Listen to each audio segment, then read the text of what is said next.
शस्त्र लिया, विश्वरूप आचार्य के तीनों सिर काट दिए। तस्यासन विश्वरूपस्य शिरांसि त्रीन भारत, सोमपीठम सुरापीठम अन्नादमिति शुश्रुमः। तीन सिर कट गए, एक से कलविंग नाम की चिड़िया, एक से तीतुर, एक से नीलकंठ पक्षी पैदा हो गया। सज्जनों, ब्रह्म हत्या लगी। भारत में, संसार में 5 लोग बड़े परोपकारी हैं। पहले परोपकारी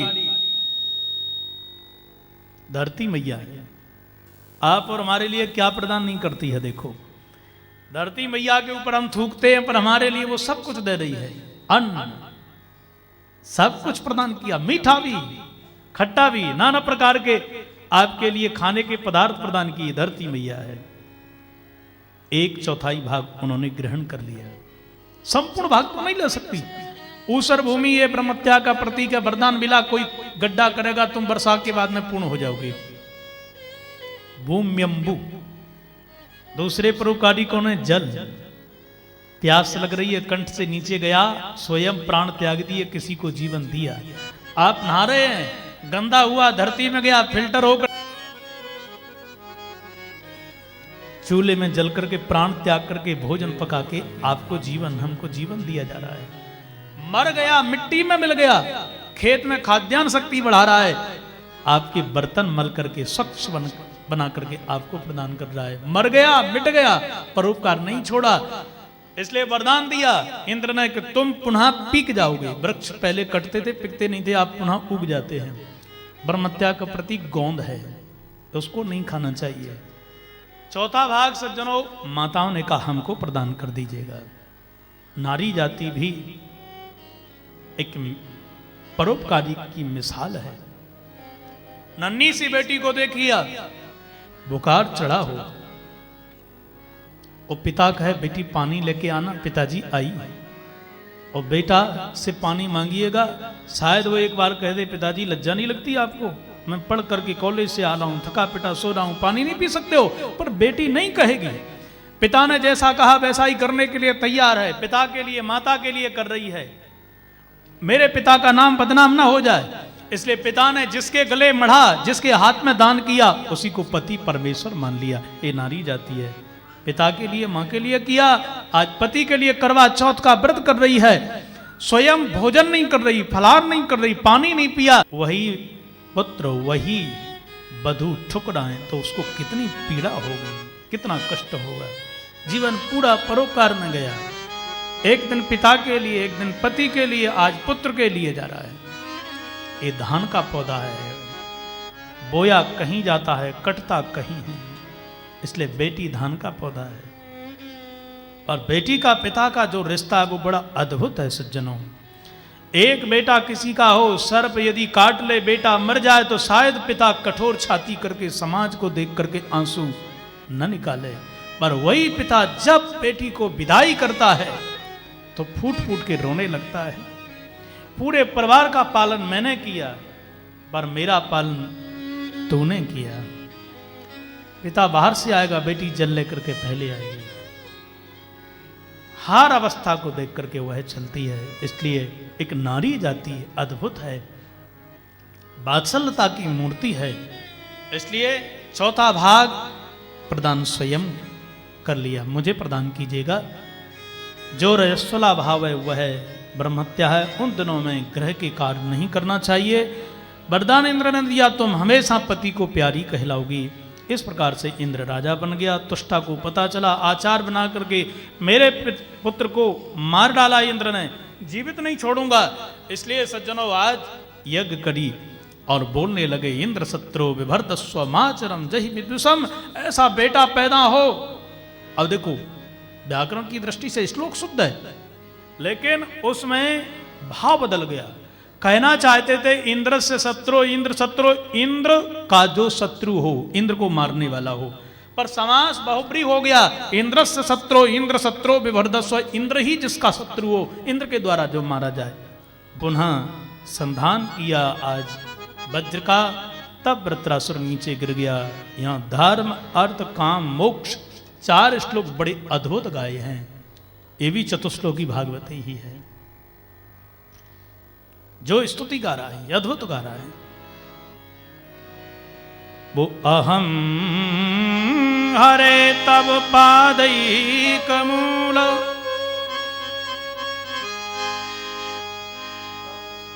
प्रभु आपके एक चरण का जो उपासक है, क्योंकि मुरली वाले एक चरण के बल पे खड़े रहते हैं ना, तो एक चरण जो आपका धरती पे, उसके जो उपासक हैं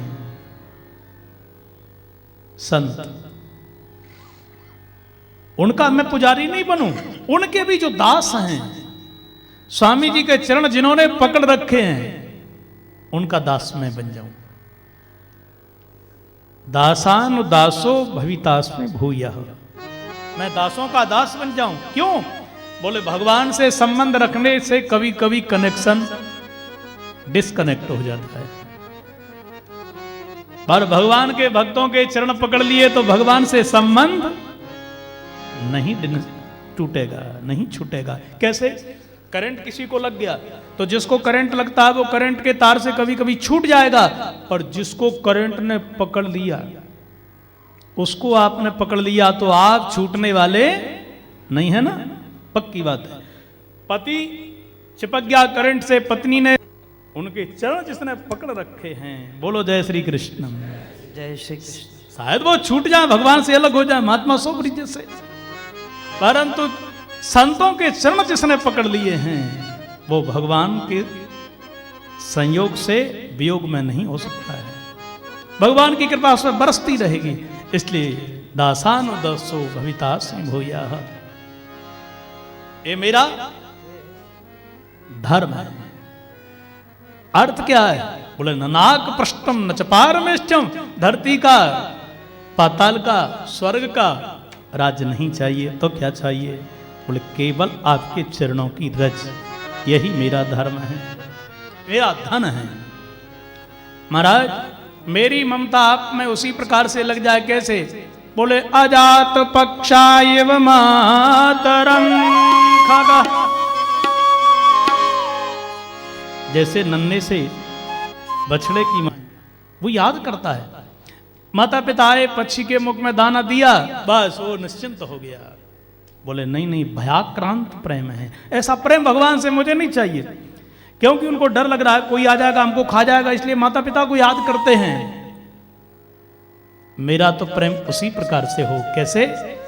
बोले जैसे एक बछड़े का गऊ से, गऊ का बछड़े से, शाम को गऊ आती है रमाते हुए, बछड़ा खूंटा उखाड़ने के लिए जा रहा है, दोनों मिल गए, दूध पी लिया, ऐसा प्रेम मेरा आपसे हो जाए जैसे बछड़ा गऊ को याद करता है, मैं आपको याद करता रहूं। नहीं नहीं, ये प्रेम तो क्षुधाक्रांत है, बछड़े को भूख लग रही है, गऊ के थन में दूध भरा है इसलिए उसको पीड़ा हो रही है, इसलिए वो याद बछड़े को कर रही है, बछड़ा गऊ को कर रहा है।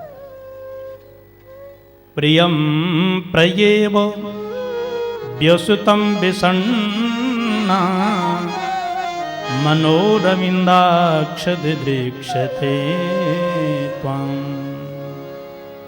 मेरा प्रेम उसी प्रकार से हो जाए, कैसे? बोले जैसे प्रियतमा अपने प्रियतम का ध्यान करती है, ऐसे मेरा आपसे प्रेम हो जाए। दोनों का विवाह हुआ, अनपढ़ पत्नी ने पति को देखा बाहर जा रहे हैं, कब आओगी? 10 दिन के बाद। मैं नहीं जानती 10 कितने होते हैं, दीवार पर उसने लाइन निकाल दी 10, सवेरे उठना 1 मिटा देना, जिस दिन सब मिट जाएंगी मैं तेरे सामने खड़ा हो जाऊंगा, ये बात उसने समझ ली। अब तो दिन पूरे दिन याद करती है, सवेरे जग करके पहली लाइन पर हाथ, 9 रही, 8, 7, 5, 2, 1 रही, बस ये मिटेगी, कल वो आ जाएंगे। सवेरे उठी, उसी लाइन पर हाथ मार दिया, अब तो आने वाले हैं, घंटी बजी, आ गए, देखा दूध वाला है, फिर घंटी बजी, अब तो आ गए, सामने सब्जी वाला खड़ा है। प्रत्येक आहट में जैसे प्रियतमा को अपने पति की अनुभूति हो रही है, याद आ रही है, ऐसे ही हे अरविंदाक्ष आपकी याद मुझे आती रहे, मैं आपकी प्रियतमा पत्नी हूं, आप मेरे जगतपति परमात्मा हैं। प्राणों को त्याग दिया। महाराज ये पूर्व जन्म में चित्रकेतु था, बड़ा परम भक्त था ठाकुर जी का। राजा चित्रकेतु के यहाँ पर अनेक रानियां, एक बेटा हुआ, शेष रानियों ने जहर खिला दिया। देखो संसार कितना विचित्र है, ईर्षा ऐसी प्रबल है। कल मैं एक कथा सुनाऊंगा महाराज सगर की, इतने परेशान थे इनके पिताजी, फिर भी सगी देवरानी ने जहर खिला दिया। जंगल में रहते थे। ईर्षा भी बड़ी पिशाचनी है। इसलिए बोलो जय श्री कृष्ण। जय श्री कृष्ण। महाराज अंत में इनको वैराग हुआ, चित्रकेतु को भजन करने लगे। नारद और देवल की कृपा से संकर्षण स्तोत्र का पाठ करके आकाश में घूम रहे थे। नीचे शंकर जी को देखा, पर शंकर जी को समझ नहीं पाए। नग्न अवस्था में शंकर जी सनकादियों को दिव्य ऋचाओं का उपदेश कर रहे थे, गाली देने लगा। पार्वती जी ने साफ दे दिया, तुम असुर हो जा, है ना, वो दैत्य कहलाए हैं। और अदिति से जो पैदा भय वो देवता हैं। इतिहास में पहली बार मैया अदिति के बेटा देवता बन गए। सबको लेकर के चले गए। हनुमान जी की सहायता लंका में इन्होंने बहुत अच्छी करी थी, क्योंकि हनुमान जी लंका जला रहे थे। और हनुमान जी अब सोने को जलाओगे तो वो तो और निखार आएगा। बिना नौकरों के सफाई बढ़िया हो रही है, परेशान हो गए। राम जी ने कहा 49 मरतो, सरकार आदेश करो। बोले आज हनुमान जी की सेवा करो। हरि प्रेरित तही अवसरो, चले मरुत 49 अट्टहास करि गरजेऊ, कपि बड़ लाग आकाश। हनुमान जी ने विचार किया 49 मरतो, तुमने तो और काम बिगाड़ दिया, और सफाई हो रही है बढ़िया, क्या करूं। इसलिए जैसे ही अच्छा देखो, दक्षिण का एक आचार्य ने बड़ी अच्छी रामायण लिखी। रामायण सतकोटि अपार, अनेक रामायण है। उन्होंने तो इतना सुंदर उपाख्यान किया है। लंका में 2 नहीं जले थे, एक तो विभीषण की कुटिया, एक हनुमान जी की पूंछ। क्यों? बोले हनुमान जी की पूंछ में स्वयं मैया पार्वती विराजमान हो गई थी, शंकर जी पे स्थापित हो गई थी। क्योंकि रावण ने जो तप किया तो 10 सिर काट के चढ़ाए ना शंकर जी की उपासना में। रुद्र कितने हैं? 11। अब आप यहाँ 11 ब्राह्मण आए, 10 को खिलाओ, एक को नहीं खिलाओगे तो वो रुष्ट हो जाएगा। 11वें रुद्र ने कहा छोड़ूंगा नहीं जिंदा। पार्वती जी बोली क्या बात है? बोले चेला ने 10 को प्रसन्न किया, मुझे नहीं किया, क्या करोगे तुम? बोले हम 11वें रुद्र हनुमान बन करके जाएंगे, पूरी इसकी नगरी को जला करके राख कर देंगे। मैया पार्वती बोली तो मैं तुम्हारी पूंछ बन के चलूंगी, और मेरे पति के शत्रु को मैं नहीं छोड़ूंगी। इसलिए पूंछ बन के पार्वती जी गई हैं। अग्नि को अग्नि, पार्वती जी स्वयं अग्नि स्वरूपा है, अग्नि को अग्नि कैसे जला सकती है? बोलो जय श्री कृष्ण। जय श्री कृष्ण। नहीं जला सकती ना। हनुमान जी ने विचार किया कि हम करें क्या, इसलिए बड़ा सुंदर भाव दिया। हनुमान जी ने एक जगह जाकर के देखा, काला पुरुष उल्टा लटका था। ए भैया आपका क्या परिचय है? बोले हमको शनिश्चर कहते हैं। कौन सा बुरा काम किया जो उल्टे लटके हो? बोले यहाँ के राजा ने, रावण ने लटका दिए हैं। क्यों? बोले हमारे पास में एक बड़ा अवगुण है, बुरी नजर है हमारी। वो नजर कैसी है? बोले जिसको देख लेते हैं वो काला हो जाता है। हनुमान जी ने कहा बन गया काम, हम तो इसीलिए घूम रहे थे, काला कोई बनाने वाला तो हो। अरे पीली पीली तो लंका हो रही है, पर काला बना दोगे पक्का? बोले बिल्कुल पक्का। तो बोले हम इसके बंधन से तुम्हारे लिए मुक्त कर देंगे। इसलिए हनुमान जी ने उस उल्टे को सीधा कर दिया। उलट पलट लंका सब जारी। और जैसे ही शनिश्चर के लिए उल्टा से सीधा किया, जो दृष्टि पड़ी लंका काली हो गई। 49 समर्थों की यहाँ कृपा बरसी। परीक्षित ने प्रश्न किया महाराज एक बात समझ में नहीं आई। क्या? समः प्रिया सुरद ब्रह्मन् भूतानां भगवान स्वयं इंद्रस्यार्थे कथं दैत्यान् अवधीत विषमो यथा अवधीत विषमो यथा। समः प्रिया सुरद ब्रह्मन्, भगवान तो समदर्शी हैं, यहां विषमता क्यों? अरे पिता के लिए तो पुत्र कैसा भी हो, कोई धनाढ्य हो कोई गरीब हो, सबके लिए एक दृष्टि से वो देखता है ना, वो जगत पिता है, उसकी दृष्टि में भेद क्यों? अश्वत्थामा ने द्रौपदी के 5 बेटा मार डाले, खड़े होकर के अर्जुन के द्वारा दंड दिलवा रहे हैं। हत्या का प्रयास धारा 302 ही होती है, अपराध तो एक ही जैसा है ना। इंद्र ने यहां मारने का प्रयास किया, इनको भगवान ने दंड क्यों नहीं दिलवाया? दीति के 49 बेटाओं के टुकड़े करे तो भगवान ने उसको दंड क्यों नहीं दिया? बाल हत्या तो और अपराध है महाराज। भगवान में भेद है कि हमारी बुद्धि में? सुखदेव जी ने कहा भगवान में कोई भेद नहीं है, भेद हमारी तुम्हारी बुद्धि में। जैसे आप उनको देखोगे वो है वैसा ही दिखाई देता है। आप यदि पिता के रूप में भजोगे वो पिता बन जाता है, पुत्र के रूप में भजोगे कृष्ण राम बन जाता है, यदि पति के रूप में भजोगे तो वही पति बन जाता है। जैसे भजोगे वैसा वो बन जाता है। अरे भगवान को तो कैसे भी भजो, काम के द्वारा, क्रोध के द्वारा, लोभ के द्वारा, मोह के द्वारा।